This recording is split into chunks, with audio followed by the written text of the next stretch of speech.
esse ano eu ainda não tive a oportunidade de estar trabalhando aqui na casa, né? Com presbítero, muito tempo, mas confesso aos senhores que tenho feito muitos trabalhos. Prazer estar aqui, tenho um carinho imenso por essa casa.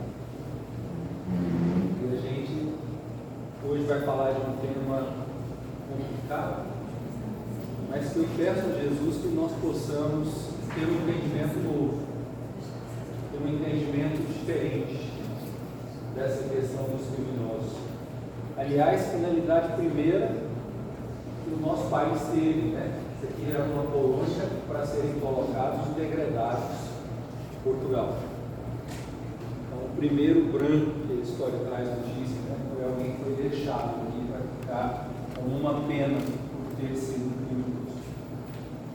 Então, a nossa proposta é tratar disso. Nosso amigo está aqui organizando. Eu vejo que a gente tem aí um ótimo operador de som. Então, olha só. A nossa proposta é discutir por que da caridade para com os criminosos. Por que Jesus coloca o ápice do entendimento, né, do amor, amar até os inimigos? E a gente hoje quer se perguntar, né, por que amar ou ter caridade ou ter misericórdia para com os criminosos? E quem são os criminosos? Quero deixar essas perguntas aí pairando para a gente trabalhar esse tema.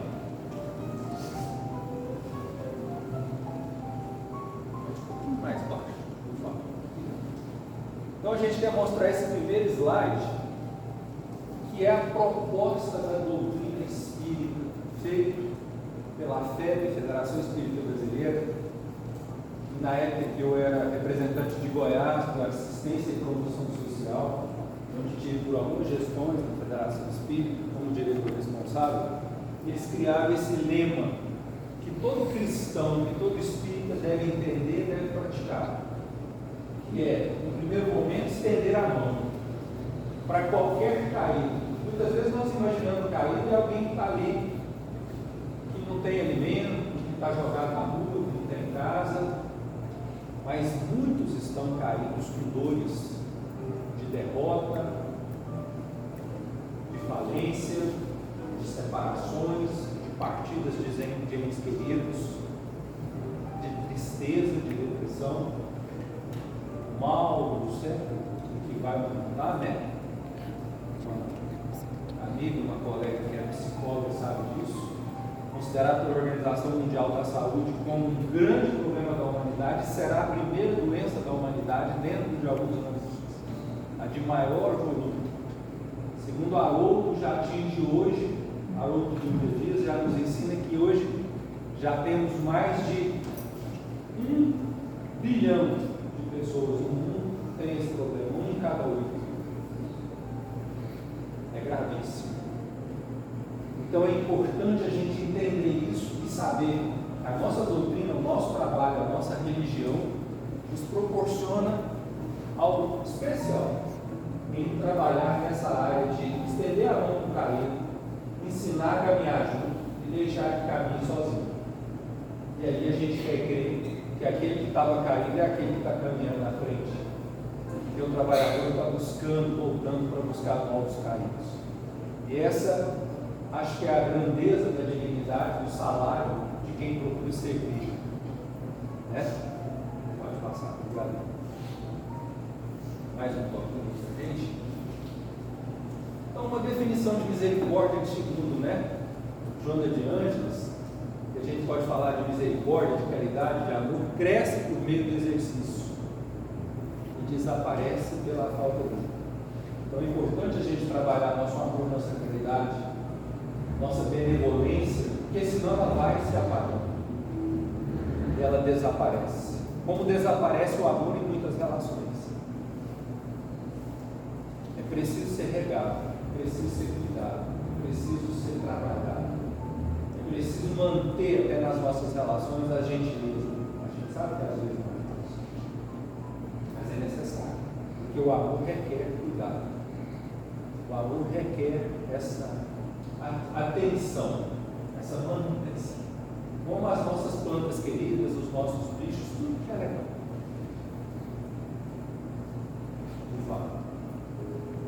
E uma definição de criminosos, pode dar mais um toque.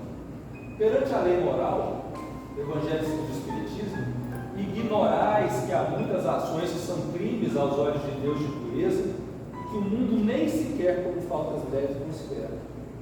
Muitas vezes o que a gente deseja a alguém, a vontade que a gente deseja para algumas pessoas, é um crime aos olhos de Deus. Não raro a gente escuta aí, eu quero que morra. E às vezes até morrer para ele, para ela, é pouco. Então, cuidemos, né, desse sentir, desse fazer, porque nós estamos falando. Jesus nos dizia isso, muito cuidado ao que deseja do outro. Muitas vezes nós estamos nos sentenciando. E aí a gente está entendendo que a gente não deve clamar por justiça, mas sim por misericórdia. Por justiça só, talvez a gente não pudesse estar na condição de estar. Então, mal conhecemos a lei divina, como os 10 mandamentos, primórdio, não matarás. O que é não matarás? Quantas pessoas interpretam não matar o outro, não matar outra pessoa? Mas é muito mais amplo que isso. É não matarmos nada de bom, a alegria do outro, a coragem, a vontade de ser melhor, o ânimo. Quantas vezes nós matamos, às vezes nossa, mas especialmente do outro, suas convicções, o seu ânimo, a sua coragem, é não matar nada que não seja, que nós não podemos criar, que a gente não pode colaborar. O não matar é muito mais amplo do que não tirar a vida de alguém. E à medida que vamos compreendendo a grandeza de Jesus, nós vamos entendendo todos esses seus ensinamentos tão preciosos, né? Aquele que pode deve, aquele que pode deve e não faz gera débito, e débito gera sofrimento. Uma frase importante do um grande pensador filósofo, foi um padre, fez traduções, tem livros excelentes como o Sermão da Montanha, uma análise, e ele coloca isso que a gente gosta de trazer. E isso nos ajuda a entender bastante o universo que a doutrina espírita propõe para nós, de fora da caridade com a salvação, fora da atitude das boas ações. A gente com certeza pode cair nesse grave problema da humanidade como a depressão. E ele ensina então que todo aquele que pode fazer algo de bom, ele deve. E quando ele pode, ele deve, ele não faz, ele gera um débito para uma lei. Esse débito nos gera uma tristeza, uma infelicidade. Ninguém que trabalha no bem e que é diligente no bem, nós vamos ver dentro desse problema. Ninguém. Analisa isso com muito critério. Ninguém que é diligente no bem, trabalha com assiduidade no bem, não vai ter tempo. Porque a gente faz uma grande referência que a doutrina nos ensina. A gente começa a redimensionar o nosso problema. Quando ele é o maior do mundo, que ele é único, e a gente só está olhando para ele. E aí eu faço questão, até de citar uma passagem, que eventualmente eu coloco no link aqui. Eu, numa época de um processo de um muito sério, de diferença, mudou muito na vida. Essa colega aí, a gente conversava há alguns anos atrás, né? Já na linha, sabe desse meu problema. Eu tive uma filha que partiu aos 22 anos, no dia do meu aniversário. E a pessoa mais próxima que eu tive até hoje. Né? Quando ela nasceu, eu nasci, quando a minha mulher engravidou, tanto de resguardo. Eu fiquei numa felicidade transbordante, ela querendo me matar, mas a vida abriu para mim uma alegria inenarrável. Mas quando eu tive também esse momento da partida dela, foi extremamente difícil para ela. Onde foram anos muito difíceis. Né? O que eu coloco no tiro disso? Eu percebi a minha fragilidade. Eu percebi quanto eu realmente não estava preparado para essa situação. E eu estou trazendo isso aos senhores para dizer que não fosse alguns pouquíssimos trabalhos da doutrina, algumas coisas que ocorreram, eu não consegui. E me marcou muito no momento em que eu tinha um trabalho que eu coordenava na Federação Espírita, na sexta, no domingo à tarde, às 6 horas da tarde, que ainda um trabalho que existe. Mas já naquela época nós tínhamos naquele momento, sempre lotava o auditório, 450 lugares, estava gente de fora. E aquele domingo era fora do guarda, e eu tinha 2, 3 dias seguidos que eu chorava, triste, não queria falar com ninguém, nem dentro de casa, nem fora. Falei, eu não vou, não quero ouvir problema de ninguém, fazer entrevista fraterna. Eu estou com a maior dor que existe, eu estou sentindo, eu estou com a cara inchada, eu não quero falar com ninguém, eu não quero ouvir o problema de ninguém. Sendo honesto com os senhores, como eu me senti. Liguei para alguns colegas, não consegui. E fui lá, fazer o primeiro chegar, vou entregar a chave e assim eu fiz. Chegou alguém que não era nem da equipe, falei, entrega para o fulano. Você quer que depois eu deixe na sua casa? Eu falei, não, eu preocupo, não preocupo. Fui saindo, lá na porta alguém chegou, Roberto, eu cheguei mais cedo para o seu Antônio para falar com você, fazer uma entrevista. Eu falei, gente, prepara o que for legal. Não acho que eu vou poder ajudar, não estou muito bem. A pessoa olhou sem graça, o outro também. E ele falou, meu irmão, eu trouxe um Antônio falar com você, tem um assunto assim. Eu falei muito de você para ele, mas você não importa eu falar aqui rapidinho. Ele olhou para o outro, tá bom.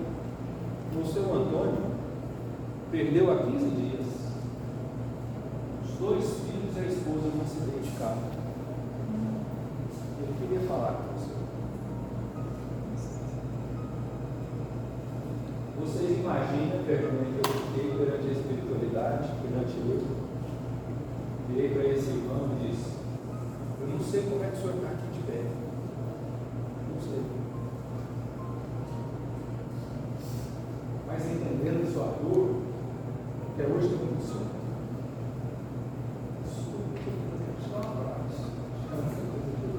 Consigo. E a gente se deu um abraço. E eu entendi naquele momento que a minha não era a maior dor, o meu problema não é o maior.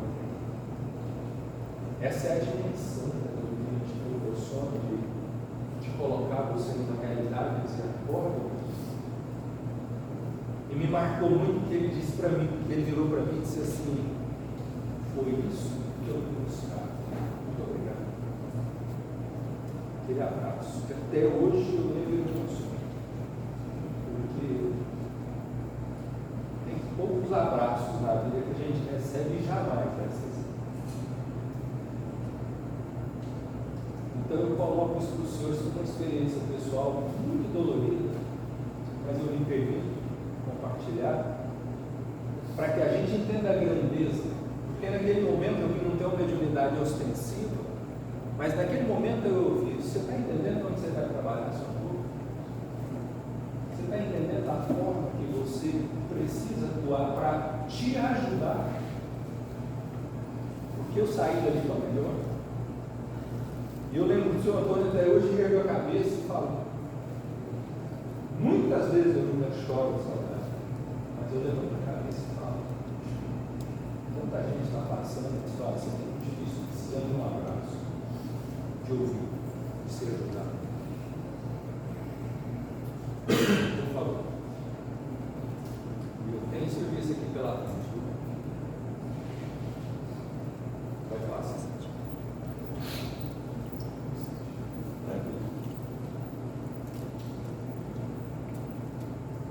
E aí a gente pergunta, o que é crime? Para a gente falar de crime imposto de verdade, o que é crime? É tudo aquilo que a sociedade estabeleceu com leis que é proibido, que tem sanção. Inclusive, se não for proibido, se não tiver sanção, não pode ser considerado crime.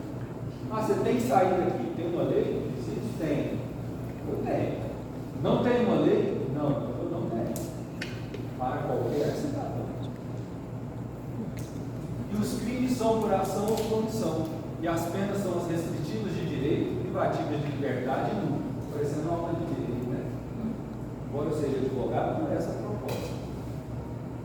Mas é importante a gente entender, porque o que é crime para a nossa sociedade? Aquilo que foi estabelecido no chamado Código Penal. Ele penaliza, tem penas, tem sanções, porque é crime. Ele tem prazos. O que é crime perante Deus? Jesus traz uma referência perfeita. O que você não quer que faça com você? É ruim para você? Se é ruim para mim, é ruim para você. Olha como é que fica mais fácil.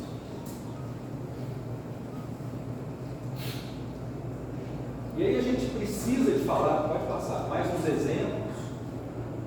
Prestar falso testemunho em qualquer tipo de documento, de declaração, de imposto de renda, vender, comprar, utilizar mercadoria pirata, qualquer mercadoria que não entrou legalmente no país, contrabando, né? Ou tem uma série de outros nomes, omissão de socorro, passar por alguém que está precisando de uma assistência e omitir, não prestar socorro. Se fosse funcionário público, pagava em 30%. De conhecimento de qualquer tipo de crime ou fato delituoso de qualquer natureza que a gente não comunique às autoridades, subornar ou aceitar suborno, a gente não sabe bem o que é isso, não, mas corrupção, né? Pode passar. Ativo ou passivo, dar ou receber, até aquele dinheirinho que guarda, aquele dinheirinho que processa já mais rápido, crime. Comercializar, doar, utilizar qualquer tipo de droga, psicotrópico ilícito, sem receita, adulterar qualquer documento, sonegar impostos, tributos, difamar, caluniar, agredir, agir com racismo, ameaçar de qualquer forma a natureza, gesto, até mímica, vem, vou te dar um tiro, é crime. Falsificação ideológica, dizer que é outra pessoa, assinar por ela sem procuração, violação de correspondência, dirigir alcoolizado, gente, também não tem esse problema no nosso país. Furtar, inclusive, furto de uso. Pode parar aí. Acho que o maior está ali no meio. E aí, mediante tudo isso, eu pergunto a vocês. A pergunta que fizeram para o Chico. Chico, quem são os criminosos? Esse povo que está lá preso, esse povo que está pagando essa pena, esse empresário. E o Chico tinha uma peculiaridade que eu quero contar para vocês. Ele, toda vez que ia no presídio, ele não fazia a parte do sermão, da palestra, essa explicação, essa chamada. Muitas pessoas perguntavam por quê? Não me sinto à vontade de fazer isso no nosso Deus. Ele lia o Evangelho e fazia isso. Então perguntar ao Chico, no seu grupo de trabalho, de estudo, Chico, quem são os criminosos? E a resposta é de irmão, não é do Chico, é de irmão. Passa por gentileza.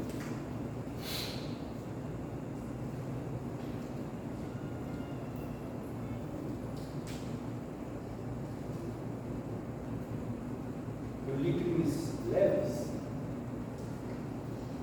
eu falei de assassinato, violências maiores, de estupro, de tramar, de estelionato. Para a gente entender que para a lei crime e para a gente entender que naquele contexto que nós vemos é improvável que nenhum de nós tenhamos cometido isso. E é certeza que em outras existências cometemos os graves, se não nessa.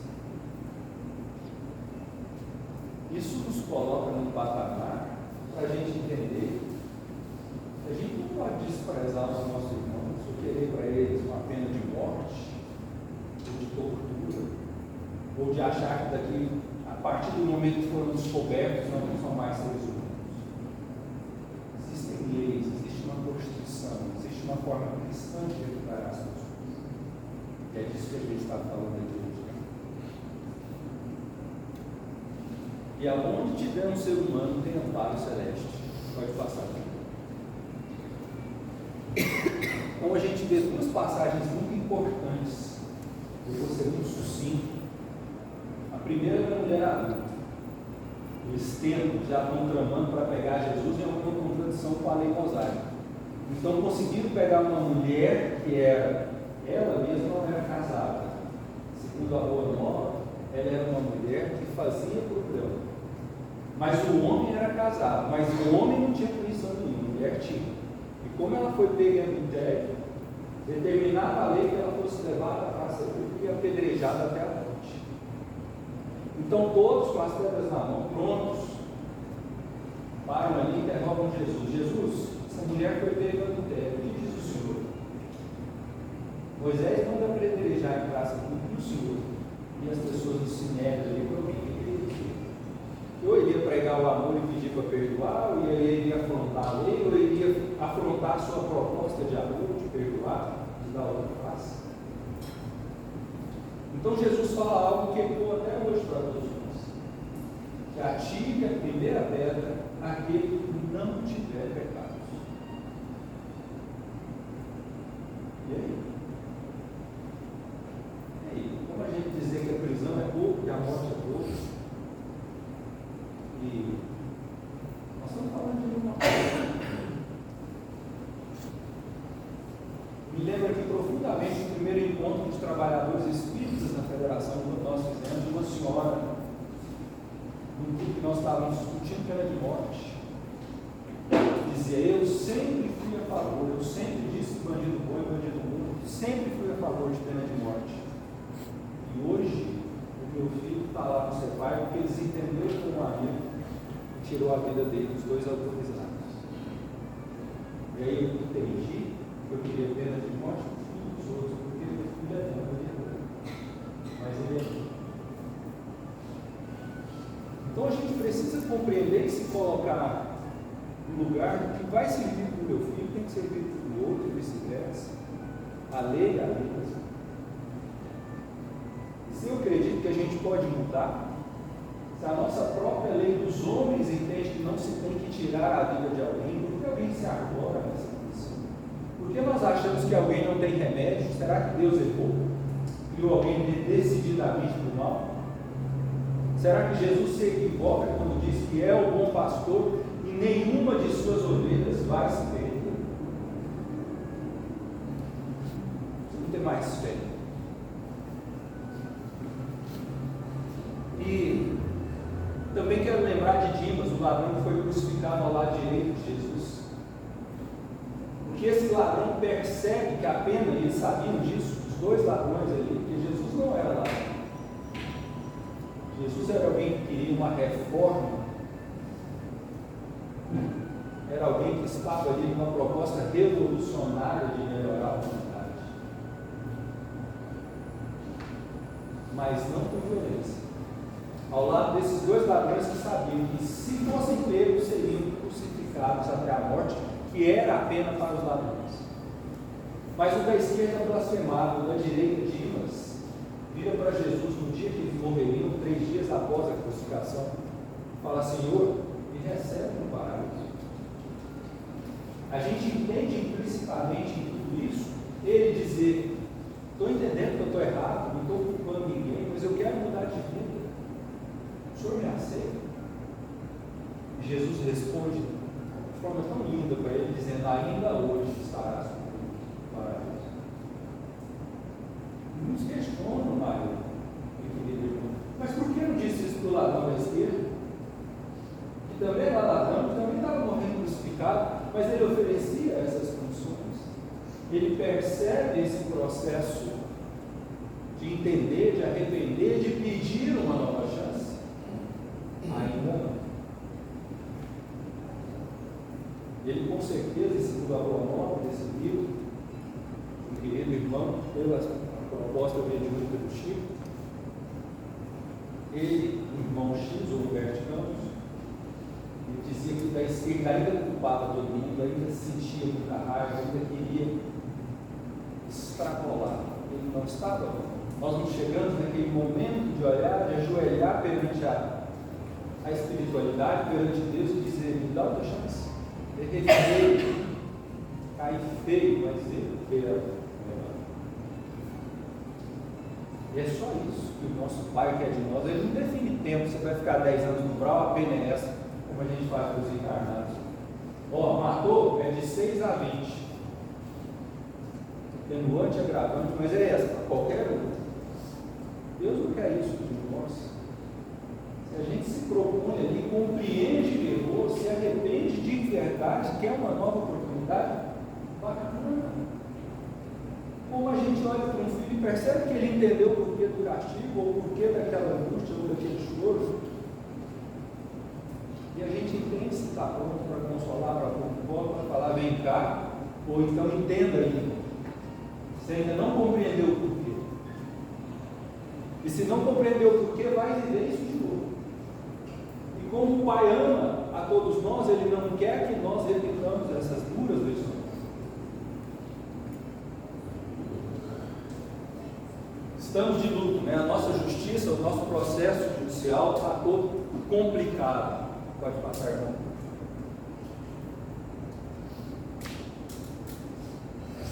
Eu frequento o presídio há mais de 35 anos como voluntário, muito antes de ser advogado. Muita gente se assustou em ouvir falar lá. Já falei em todas as aulas, com muitos professores. Eu digo para eles assim: isso aqui é uma casa de Jesus. Você está louco? Isso aqui é um inferno, irmão. Não, é uma casa de Jesus. Vocês são escolhidos para ter uma oportunidade de mudar de vida, de repensar. Vocês, felizmente, não foram novos. Mas sabe, se insistir nessa vida vai ser, porque o menor que entra nessa vida tem uma média de vida de 5 anos. Quando ele entra na criminalidade adulta, é de 36. E ela só está caindo. Você não vai ver alguém que está no mundo da criminalidade envelhecer. É muito rico. Eu tenho a liberdade de dizer isso para eles, com quem quer o melhor, com quem fala, muda, meu irmão, de vida. A única chance que você tem de sobreviver lá fora, com as vítimas querendo que você morra, com a polícia querendo que você morra, com seus rivais de tráfico, de ponto, de lugar, querendo que você morra. É muita gente querendo que você morra. A sociedade. Então você só tem uma oportunidade de se mudar de vida. Isso funciona para nós, que estamos há tanto tempo insistindo em algumas mazelas que nos levam a graves problemas. Bom, vou dar uma acelerada aí.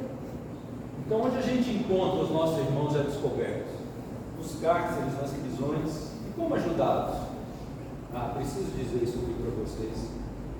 Porque muita gente não compreende uma frase quando Jesus diz assim, que há mais alegria no reino do céu quando volta um injusto, alguém que estava agindo no erro, do que quando 100 anjos ou 100 justos retornam. Por quê? É o filho pródigo. É aquele que compreendeu.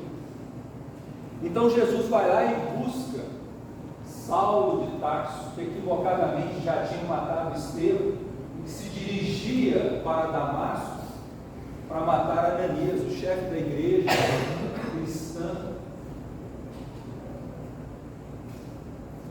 Quando tem com Jesus no deserto, Jesus pergunta: Saulo, Saulo, por que me persegues? Ele cai do cavalo, condição até hoje conota para nós. Esse tombo achou que era uma coisa completamente diferente, achou que Jesus representava algo ruim. Percebe quem é Jesus?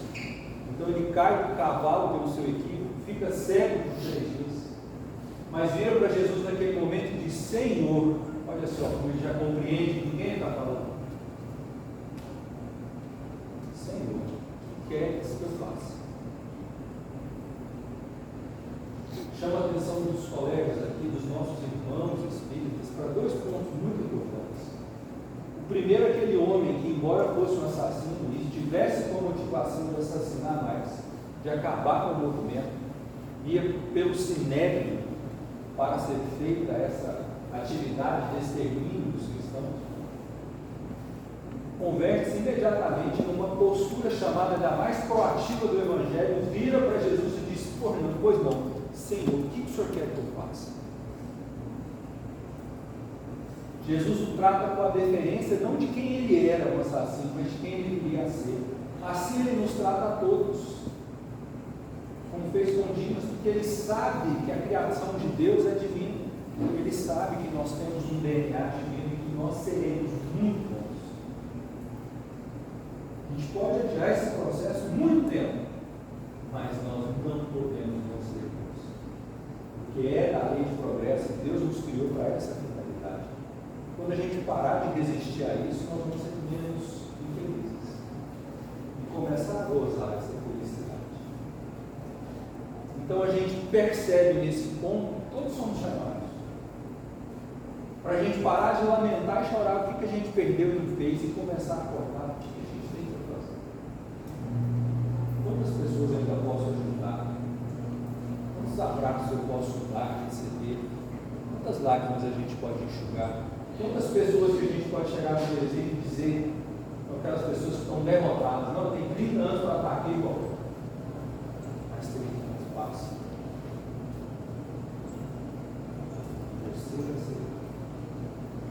E é importante que você comece a trabalhar a sua liberdade.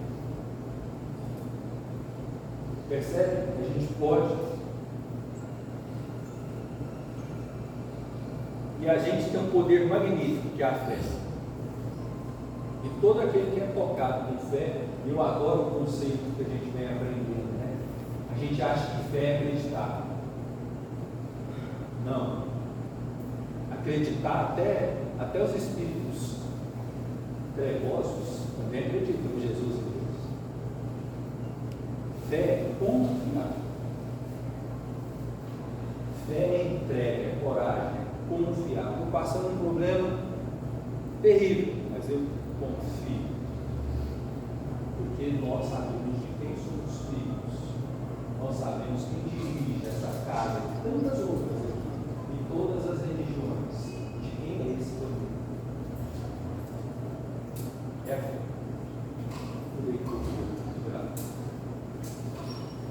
E por quê? E por que é tão importante que um retorne, que esse filho pródigo retorne? Porque no dizer de Joana de Ângeles, o ódio é o germe do amor sufocado e desvirtuado por um coração sem evangelho. Então, quando a gente pega alguém que está odiando muito, e estende a mão, e ensina, e ajuda, e toca com a alma, com fé, e quando ele se converte, ele não é alguém morto, ele não é os 100 brancos, ele é alguém que faz uma imensa diferença. E acredite, nós somos esses renitentes que há muito tempo estamos aqui, e que estamos tendo a mão estendida e falando, vem, bora acertar, bora fazer diferente. E aí essa vontade de servir, de ajudar, de ser melhor, e a gente já desviou muito, a gente já produziu muita lágrima, a gente já produziu muita dor, e hoje a gente quer mudar de postura. E a gente busca essa oportunidade, né?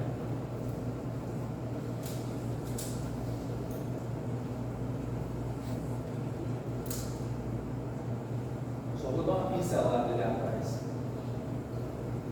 Por que ainda tem muitos grandes criminosos aqui entre nós?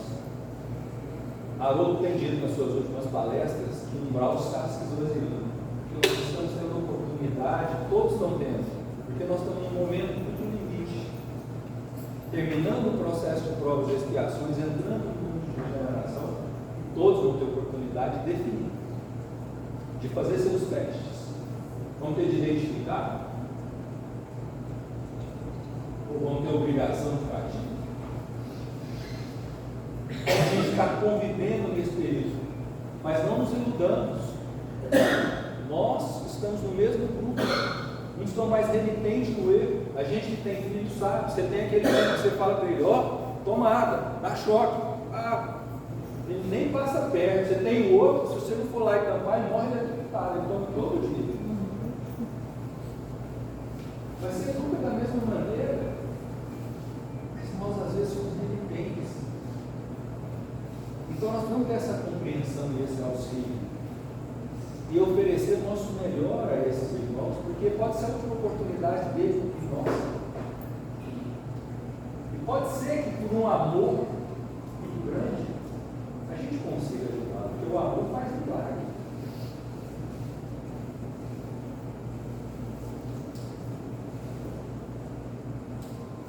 Pode passar, porque vou pulando algumas coisas, senão não vou conseguir acabar.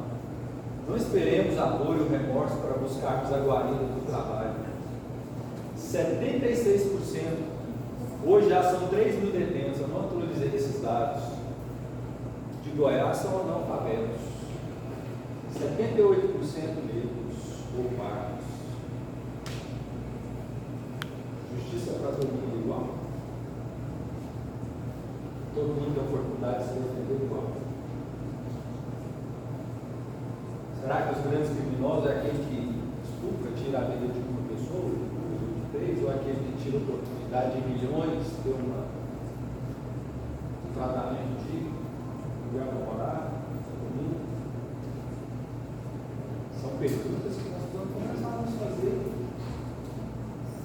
a ter coragem, né, de começar esse processo de mudança. Quando muita gente diz que presídio é lugar de ladrão de galinha, a maioria que está ali é tráfico, um tráfico que no bairro nobre não é considerado tráfico, mas na periferia é. Vamos trabalhar nesse conceito. Eu quero contar uma história linda para vocês que me emociona. Quero convidar vocês procurem na internet a Canção dos Homens. É uma história verdadeira que diz o seguinte, uma música muito bonita, tribal ao fundo. Vocês imaginem aí essa música.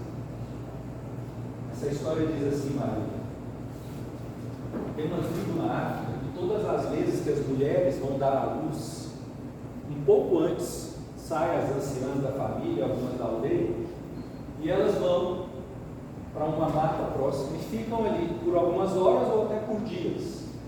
Mas enquanto elas não produzem a canção da criança, elas não retornam.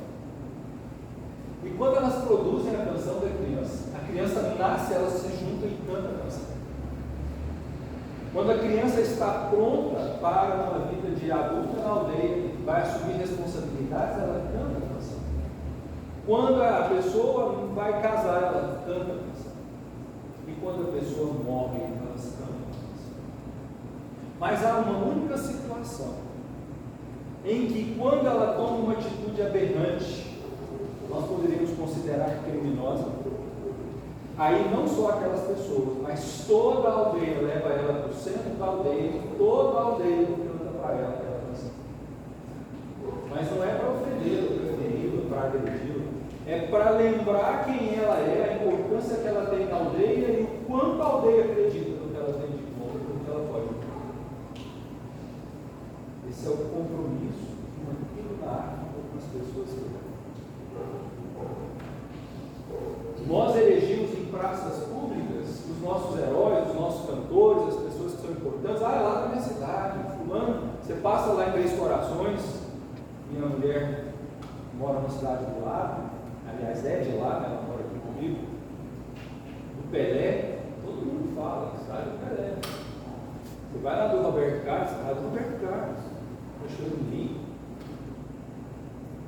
Mas a gente esquece dos compromissos que nós temos com as pessoas que estão no crime, na nossa cidade,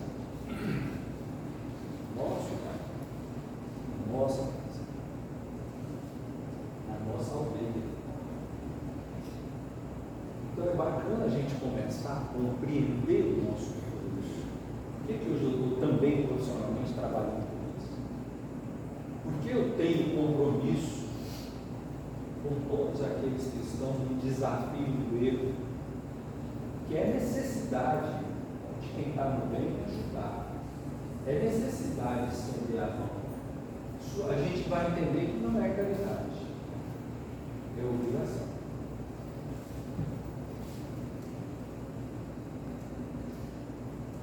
Vamos caminhando para o encerramento, viu, Mário?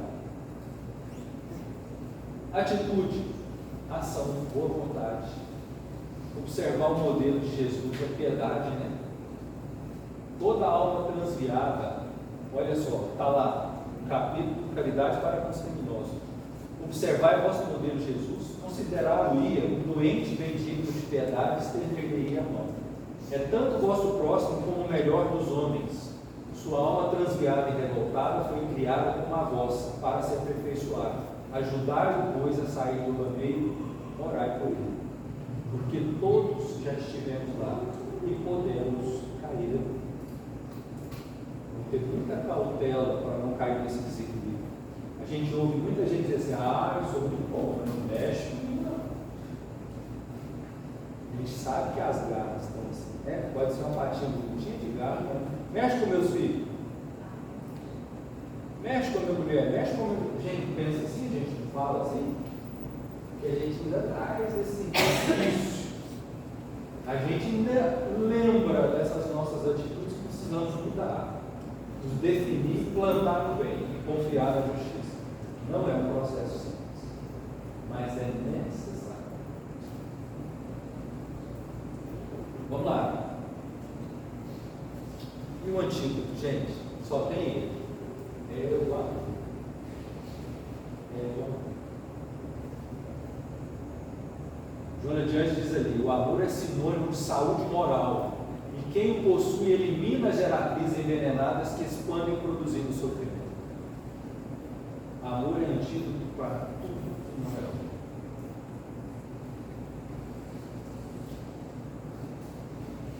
Cura, educação e autoconhecimento, profilaxia, amor, família, santuário, casamento. Trabalhei mais de 15 anos no CIA, Centro de Internação de Adolescentes. Adolescente só fica internado quando tem município. Tinha adolescentes de 13, 14, 15 anos com vários homicídios. O que a gente percebeu nesse período?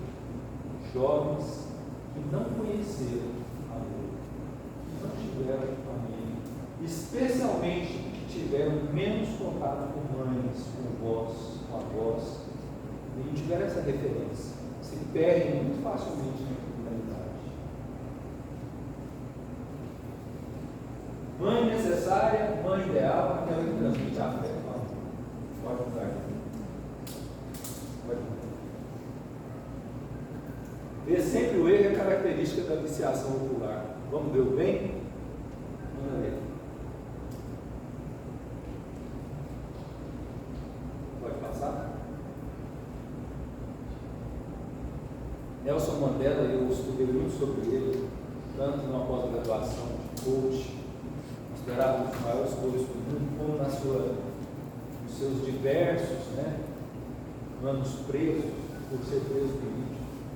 Então, quando ele sai da cadeia, ele diz assim: se ele saísse, levasse mágoa, raiva e ódio, ele continuaria preso. Quando todos os negros se juntam e querem expulsar os brancos e tocar o terror igual eles faziam, ele fala: não, senão nós vamos fazer igual eles, e vamos acabar com o país, nós vamos acolher. E tem uma cena muito bonita que ele chega no filme, quem quiser assistir o filme é maravilhoso. Quem lembra o nome? Muito bom, né? Na verdade, esse é um processo, né? Ele aprendeu, ele chegou a esse ponto, ele aprendeu muita coisa. Sim, ele chegou nesse ponto. Quem conhece a história de Nelson Mandela sabe que ele foi bem, Foi. nível de terrorismo, de tudo. Precisou passar por isso para chegar lá, né? Mas ele chega, e tem uma parte muito bonita no filme, que quando todo o pessoal prepara para ir embora ali da presidência, aquele tanto de gente, ele fala: não, só vai se quiser, mas eu não quero demitir ninguém. E vamos aprender a trabalhar. Então, essas construções, igual o irmão colocou, muita oportunidade, né? Não é que ele era bom, mas ele precisou de todo esse processo, mas se tornou um líder, libertou aquele povo, não deixou de ter uma guerra civil, entendeu que se não perdoasse, então que ele virou amigo do carcereiro, o carcereiro dele, eles viraram amigos. Então é importante a gente entender até os processos que nós passamos são salvacionais a nossa vida, E ele fala que diz muito.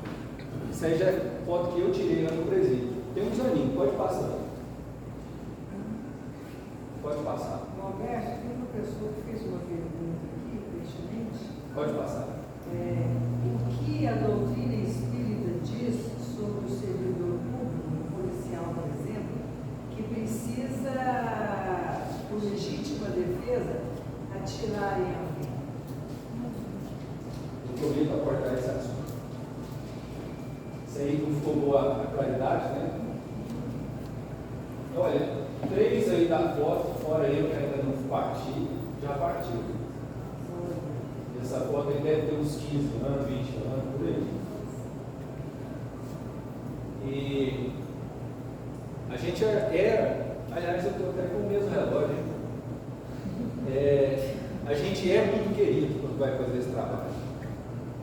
Eles dão uma importância imensa à visita, a quem vai ajudar, a quem vai instruir. Eles nos chamam de família.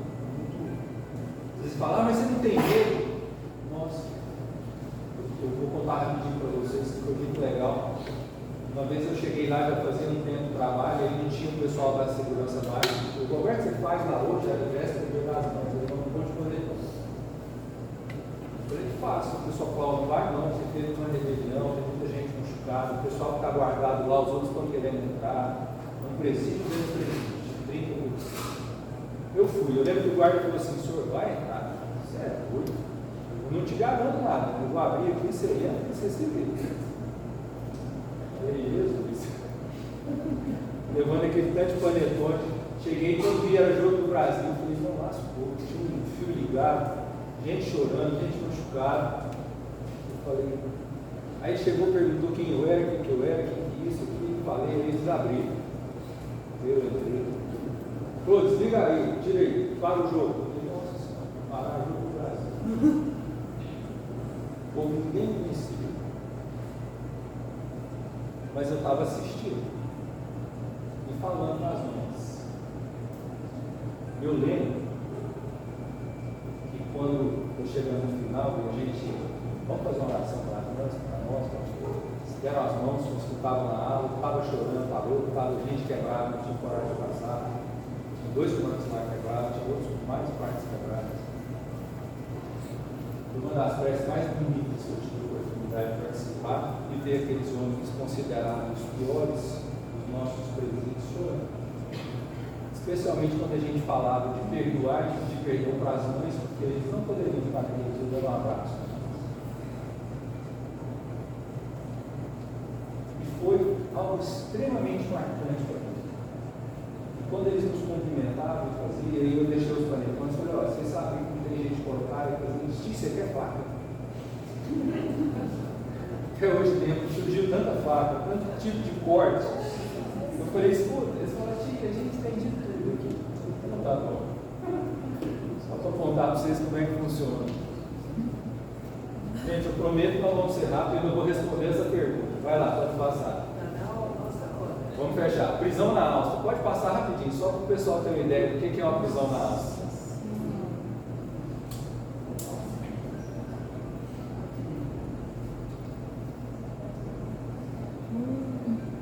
Vou fechar em 3 minutinhos, Maria, eu te prometo. Pode passar. Aí é só passar que eu vou só encontrar e responder isso aqui. O próprio Evangelho diz que até quando uma mãe se engravida e corre risco de vida, ela tem o direito legítimo de tirar a vida do filho, se a vida dela está em risco. Como a gente entende, na lei chama-se prudente de licitude, quando um policial ou alguém precisa de tirar a vida de outra pessoa para defender a si próprio ou outro. Aos olhos do Evangelho, aos olhos da doutrina espírita, isso não é isso. Você não tem que se deixar abater.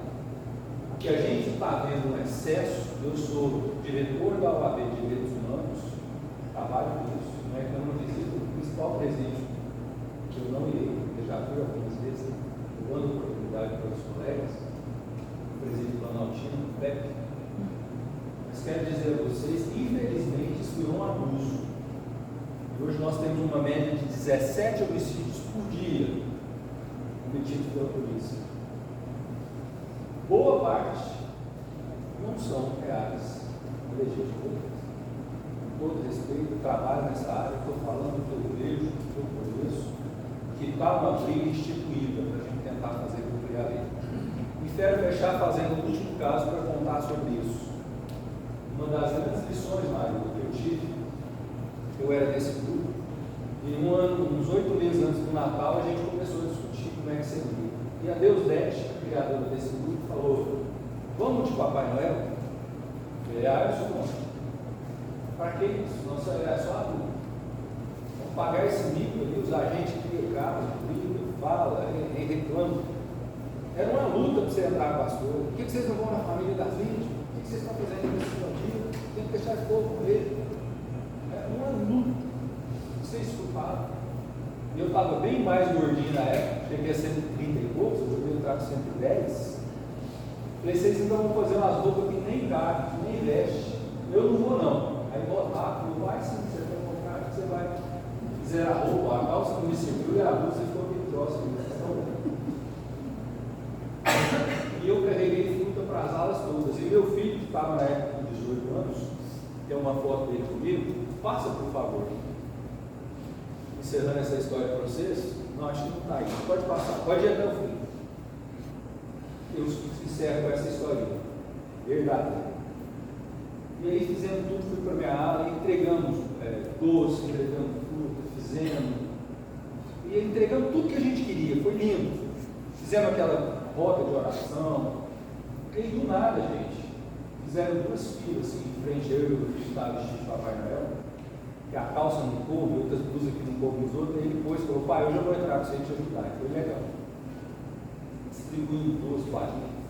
E eles fizeram as filas assim, e eu falava: gente, acabou, não tem mais nada para distribuir, não tem panfleto, não tem nada, tudo que eu tinha para entregar dentro. E eles ficavam rindo, não falavam nada, eu sem graça. O que vocês estão? Abraço do Papai Noel. Eu falei: uai, tá bom. Abraço, abraço. Esse abraço é para o pai.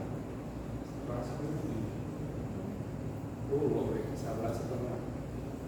Esse abraço é para Jesus. Não entendi o que ele falou. Não entendi nada. Gente, mais de 200 abraços emocionados de agradecimento. Forte. E por fim chegou um senhor que parou e fez assim: o que você está pensando em ser? O que você está pensando que você tem direito de chegar aqui e fazer isso? Assustamos, os outros assustados, chegaram alguns cercados. Você está achando o quê? Quem é você para vir aqui falar? Quem é você para falar de Jesus? Quem é você para mexer no meu coração? Tem 5 anos que eu não tenho notícia de um familiar. Estou querendo sair daqui, matar e morrer, me sinto um bicho. Você vem mexer no meu coração, você vem me falar de Jesus. Mas hoje você me fez ver que eu sou gente. Eu quero um abraço.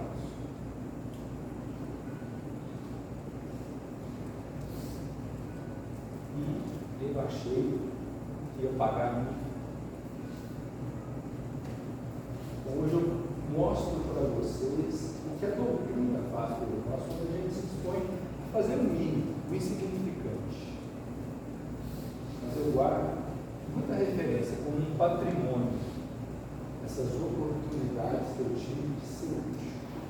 O bem que me fizeram é narrado. Que nós possamos ter uma visão diferente dos nossos irmãos que estão nele, porque nós já tivemos. Podemos voltar a estar nele a temporada. Me perdoe a caso atraso, é um assunto que me é muito caro e eu estou à disposição. Muito grato.